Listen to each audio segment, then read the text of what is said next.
What are the key takeaways from last night's announcement? Well, as Evergrande issued in a filing last night, we're really getting a sense of just how complex and how big this restructuring is going to be. With nearly $300 billion of liabilities, we all knew that this was going to be one of the most complex debt restructurings in China's history, and that is definitely bearing out with the details that are coming forth.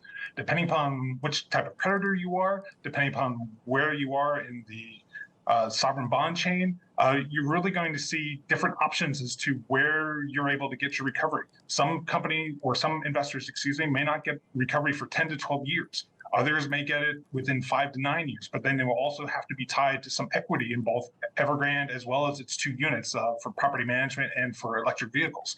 So it really is a complex restructuring, and as details continue to come out, we are seeing that play out. And Kevin, as you mentioned, it's for some it's going to take years.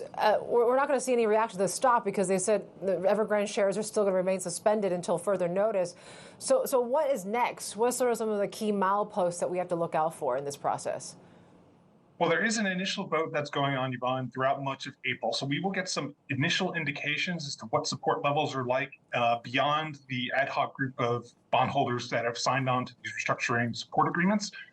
And oftentimes these initial votes do get extended. So while we will get some sort of initial read later in April, these votes are liable to continue into May, potentially into June. And Evergrande has set an October target to have this debt restructuring effective. We will just have to see how long and whether or not they're able to do that. Chances are probably not. They do have a secondary deadline for end of the year. So that's probably the more likely scenario as far as when to get a debt restructuring complete.